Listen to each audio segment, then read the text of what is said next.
मौके के ऊपर उन खट्टी यादों को हमेशा याद नहीं करते, जबकि इंसान को आगे बढ़ने के लिए उन खट्टी यादों को याद रखना भी बहुत जरूरी होता है, क्योंकि मीठी यादें, अच्छे पल हमेशा हमारे साथ रहते हैं। पर अगर आपने आगे बढ़ना है, कुछ सीखना है, अपने अंदर कोई इंप्रूवमेंट लानी है, डेवलपमेंट करना है, लोगों को परखना है, तो आपको पता चलता है जब आपके ऊपर कोई खट्टी याद आती है या आपके ऊपर कोई ऐसा टाइम आता है। सही मायने में पता तब चलता है कि हमारे साथ हमारा परिवार,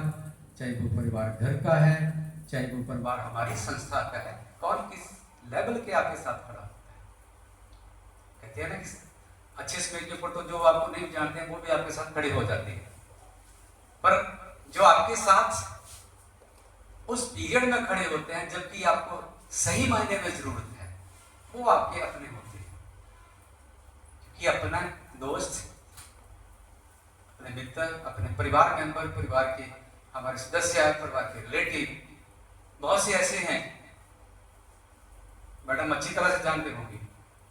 एक्सपीरियंस है, क्योंकि मैं इसलिए बोल रहा हूँ कि मैडम का एक्सपीरियंस 30 ईयर है, पर मेरा नियर अबाउट 20 ईयर के साथ 20 ईयर एडमिनिस्ट्रेटिव एक्सपीरियंस हो गया। और एडमिनिस्ट्रेटिव एक्सपीरियंस के अंदर आपको बहुत सी चीजें बहुत छोटी लाइफ में आपको सीखने को मिल जाती है।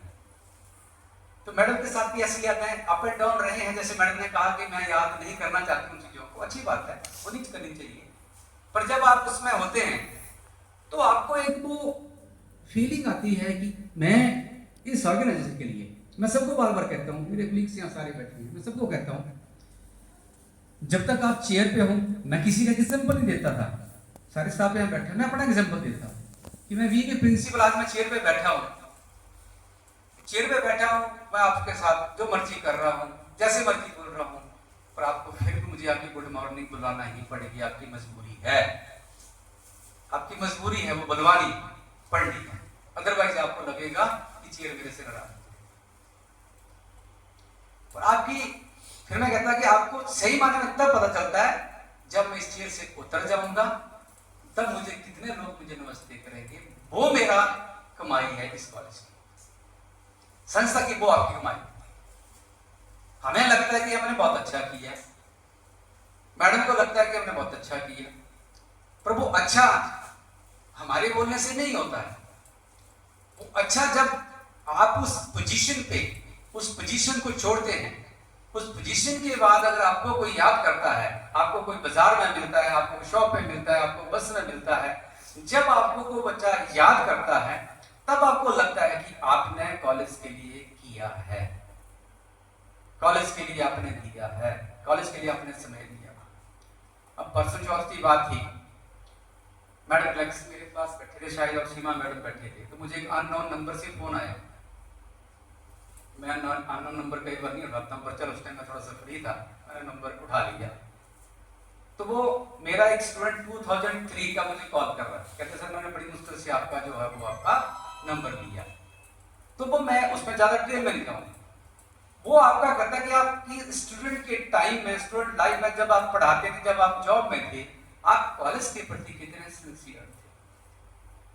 कॉलेज अपने प्रोफेशन के प्रति, प्रोफेशन के साथ साथ आपके परिवार के प्रति, क्योंकि जब हम जॉब करते हैं, खासतौर से लेडी जब जॉब करती है, तो उसको दो तरह से बैलेंस बनाना पड़ता है, घर में भी बनाना पड़ता है और इंस्टीट्यूशन के अंदर भी बनाना पड़ता है। तो मैं बार बार कहता था, जब से मैं आया हूं, मैं बार बार कहता हूं कि जब आप घर के अंदर घर की बातों को और कॉलेज की बातों को मिक्स मत करो। जब आप गेट के अंदर आते हैं तो कॉलेज की सोचो, जब गेट से बाहर निकल जाते हैं तो आप अपने घर के बारे में सोचो, तभी आप अपनी life, professional life as well as जो आपकी जो है वो होम लाइफ आप इंजॉय करें। कई बार, क्योंकि अगर हम दोनों को मिक्स करेंगे तो हम घर में भी डिस्टर्ब रहेंगे और हम कॉलेज में भी डिस्टर्ब रहते हैं, ऑर्गेनाइजेशन में आके डिस्टर्ब रहते हैं। मैं बात कर रहा हूँ मैडम कि जो आप सभी ने अपने अपने शेयर किए, व्यूज किए, मेरे इतने लंबे ज्यादा नहीं है, क्योंकि मैं 2016 में आया, और जब मैं आया तो शायद मुझे स्टाफ के साथ भी इंटरेक्शन करने का इतना ज्यादा जो मौका शुरू में नहीं मिला। क्योंकि मैं 16 मई को मैंने ज्वाइन किया था, उसके बाद मेरी 1-2 ऑफिशियल ड्यूटी थी, और जब 23 मई को मैंने यहाँ दोबारा अनदर ड्यूटी करके फ्लाइंग की ड्यूटी पे गया था, तो मेरी मदर की डेथ हो गई, तो मुझे वहाँ जाना पड़ा, तो मैं नहीं आया। और शायद उसके बाद कॉलेज बंद हो गया था। मेरी इंटरेक्शन जो है वो स्टाफ से जो आफ्टर हॉलीडे थी, उनमें भी मैडम की सिंसियरिटी, जैसे हम्बलनेस, सभी ने कहा, ये हम्बलनेस आपके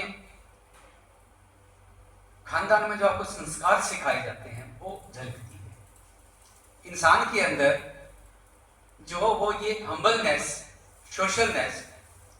वो कॉलेज में नहीं आती है। कॉलेज लेवल पे आके जब आप बड़े होते हैं तो वो पॉलिश होती है, पॉलिश में थोड़ा सा मॉडिफाई होती है, परंतु आपको जो संस्कार जो है वो संस्कार आपके अंदर जो एक एडिकेट्स, वो आपको आपके परिवार से मिलते हैं, आपका परिवार आपको वो सिखाता। तो मैडम की परवरिश उन परिस्थितियों में हुई है जिससे आपको वो लगते थे कि वो शायद कहीं ना कहीं वो